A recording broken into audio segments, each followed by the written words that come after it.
we can, in mice, we could cure essentially every tumor that we ever tried, regardless of the strain, pretty much regardless of the kind of cancer. So, it really seemed to be a good way to go for tumor, because one of the features is, since we're not treating the cancer, we're treating the immune system. We can use the same drug for every kind of cancer. It doesn't make any difference.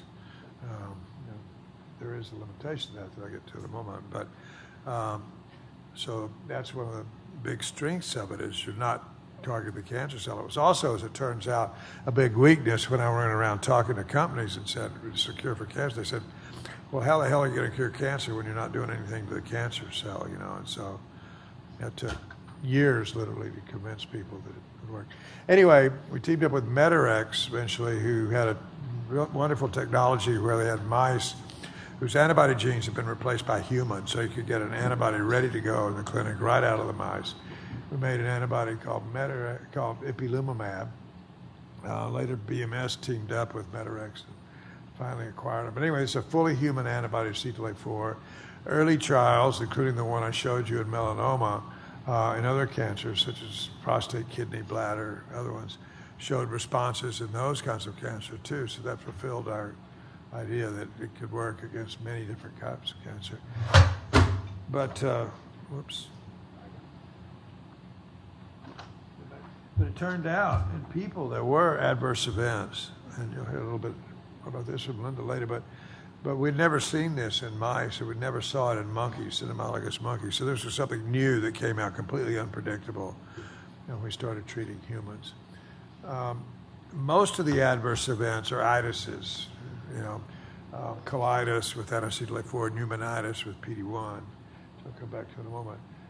Other ones more serious, apophysitis. Anyway, a lot of itises, and typically they come up relatively late in the therapeutic process, and they can be dealt with systemic immunosuppressants such as steroids, and you can wean the patient off the steroids, and then they typically don't come back. So they're not autoimmune of that type. There's no evidence of any T cells against autoimmune in most of these things. They can be really dangerous, but if you get on them fast and treat them, it can work. We now know, however, that hundreds of thousands of people have been treated, that we do, it seems, either induce or expose subclinical type 1 diabetes in a significant number of people, and also, more recently, pretty much fatal T-cell mediated myocarditis has been identified, particularly in people that are getting PD-1. So anyway, so there are some, but the benefits of the adverse events are compared to chemotherapies and a lot of radiation are really trivial compared to those, and can be dealt with. So anyway, it was approved by the FDA in about 2011. This is a study that appeared in 2015, where there was enough data for 10 years on 5,000 patients with 10 years follow-up. And so what you could see is what actually was visible in the survival data from the trial, is that there's about a 4-month increase in median survival, but the curve finally begins to flatten out in about 3 years or so. It begins to flatten out at about 22% and stays there for 10 years plus. So basically after 3 years, virtually nobody dies of melanoma anymore, which is why I think that we can, think about using the word cure and tell these people they don't have to freak out, once a year when they're going in for their CAT scan. I've had arguments with this about surgeons. They say, well, no, until you can say somebody doesn't have a single tumor cell in their body, you can't say they're cured. Well, I doubt if the patients want to hear that, because you can never say that, But anyway, typically there are lumps left in a lot of patients, but it turns out where they've been looked at, they're mostly granulomas, where there was a battle fought and there's scar tissue, and nobody's ever been able to find any tumor cell in any of the remaining spots on CAT scans. But anyway, so 10 years. Well, yeah, that's pretty good. When this started, as you mentioned earlier, melanoma was a certain death sentence then. The overall survival after diagnosis with metastatic melanoma was between 7 and 11 months. That's it. And there was no treatment, no drug that ever prolonged survival in a randomized clinical trial. And so here we're able to, get these, 10-year plus survival out of a little over 20% of patients. But why isn't it 100? Well, one of them could be mechanism. We think that unless the priming is going on when CTLA-4 is on board, because it works during the initial priming of T cells, and maybe it won't work so well, or maybe that is going on, it's something else. But anyway, of course, the more interesting answer is maybe there's another checkpoint. And sure enough, you heard about PD-1 earlier. Honjo had cloned the gene for a gene he called programmed death 1 that he originally thought had something to do with the negative selection in the thymus. But about 2001, when our clinical data were coming out, he teamed up with Gordon Freeman and Arlene Sharp at Dana-Farber.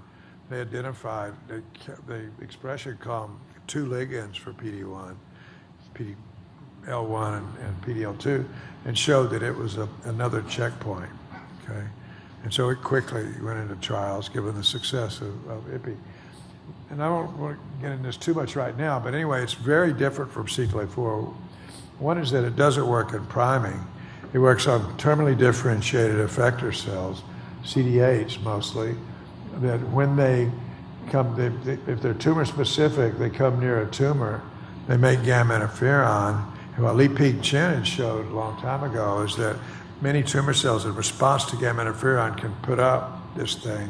He didn't know what it was, but turns out it was PD-1 ligand 1 that inhibits the T cells at the level of the antigen receptor, it looks like, signaling. And so it's an induced acquired mechanism. It's been shown in many studies that this is important, this pathway is important in protecting the developing embryo from destruction by the maternal immune system, detecting the paternally encoded gene products. And so it looks like tumors have picked it up to fool the immune system too.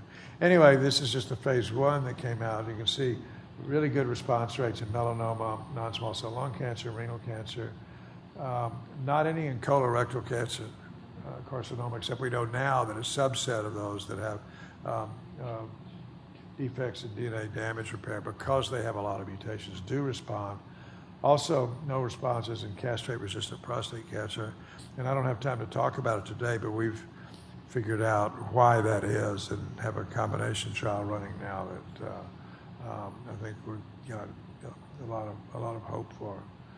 We've seen some complete responses. So, in any event, so the obvious thing to do, of course, is put these together. We put them together in mice and showed that they were at least additive, CTLA-4 and PD-1. So this is a trial that was done with IPI and Nivo put together. What you can see, the blue line is Nivo. This is an old slide. This just goes out for 15 months. But that curve now, the data is almost 5 years old now. And so that curve is still staying flat at almost 60%.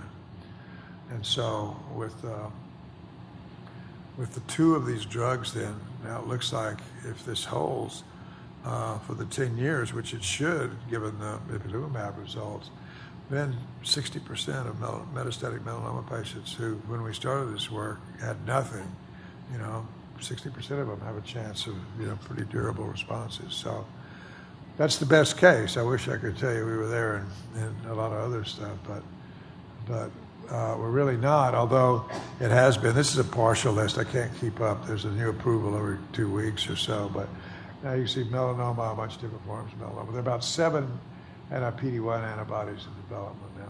But anyway, approvals of different combinations of PD-1 in non-small lung cancer, renal, Hodgkin's, bladder, head and neck, Merkel cell. Interesting, the FDA last year approved the treatment of any kind of cancer. It doesn't matter what the histology of it is. If it has defects in DNA damage repair, consequently high levels of non-synchronous expressed mutations, those could be neoantigens, and that's sufficient.